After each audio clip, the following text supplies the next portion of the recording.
మాఘపురాణం 4వ అధ్యాయం. కౌత్యుని చరిత్ర.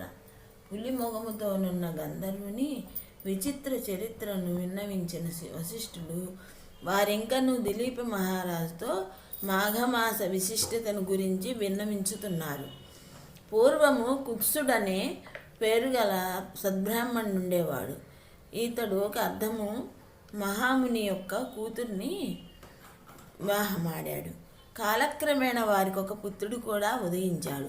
కుత్సుడు తన కుమారునికి 5వ ఏడు రాగానే ఉపనయనం చేశాడు.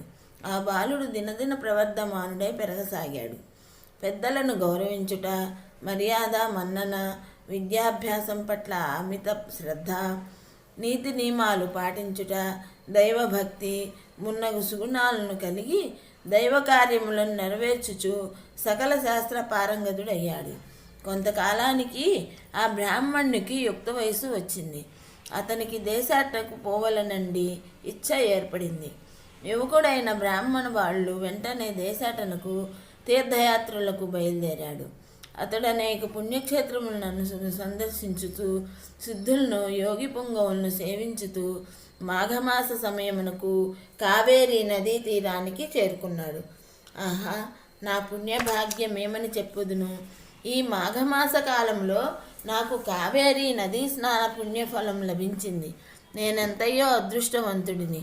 మాఘమాసమంతయు ఇచ్చటనే ఉండి నిత్యం కావేరీ నది స్నానం చేస్తూ అధిక పుణ్యఫలమును సంపాదించదు అని మనసులో స్థిరపరచుకొని అచ్చటనే ఒక ఆశ్రమమును నిర్మించుకొని నిత్యం కావేరీ నదిలో స్నానం చేయుచు విష్ణు పూజలు చేస్తూ భగవద్భక్తితో కాలము గడపసాగాడు. ఆ విప్రకుమారుడట్లు 3 సంవత్సరములు అక్కడనే ఉండి మాఘమాస అధిక పుణ్యఫలమును సంపాదించాడు. పిమ్మట సమస్త కోరికలను నెరవేర్చుకొంటకు అక్కడనే ఉన్న ఒక పర్వతంపై ఘోర తపస్సు చేయసాగాడు.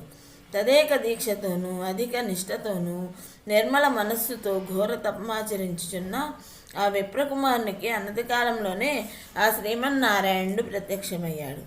వత్స, లెమ్ము, నీ భక్తికి మెచ్చి తిని నీకేం వరం కావాలో కోరుకొనుమన్నాడు.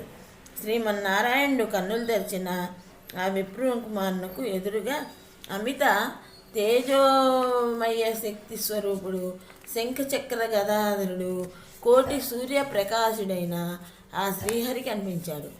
అమితానంద భరితుడైన శ్రీహరికి సాష్టాంగ ప్రణామంలో నచ్చి చేతులు జోడించి పలు విధములుగా శ్రీహరిని కొనియాడాడు. తనను అత్యంత భక్తి శ్రద్ధలతో కొలిచిన ఆ బ్రాహ్మణ యువకునికి భక్తికి సంతసించి శ్రీహరి అతనితో ఇట్లు పలికాడు.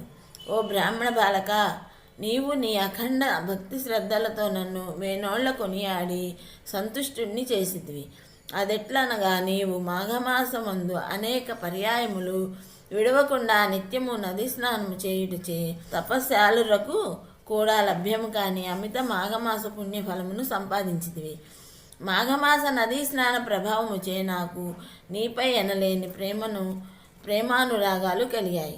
కావున ఓ విప్రబాలక, నీకేమి కావలేనో కోరుకొనుము, నీ అభీష్టము నెరవేరుగాక అంటూ ఆ శ్రీమన్నారాయణుడు ఆ విప్రబాలుని దీవించాడు.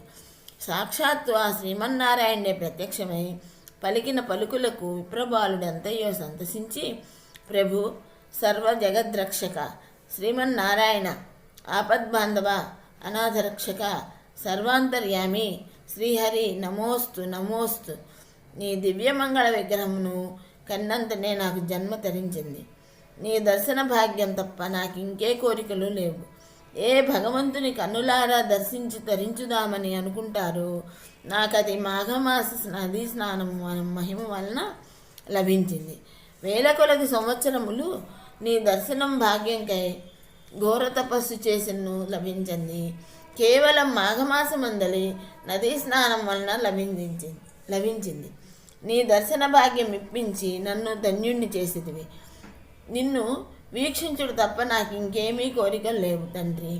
కానీ నీ యొక్క ఈ దివ్యమంగళ స్వరూపము ఇక్కడ సర్వకాలముల యందు భక్తులకు లభ్యమయ్యేటట్లు చేయమని కోరుతున్నాను తండ్రి అన్నాడు. శ్రీహరి అట్లే అని సమ్మతించి నాటి నుండి ఆ స్థలమందు భక్తకోటికి దర్శనమిస్తూ ఉండిపోయాడు.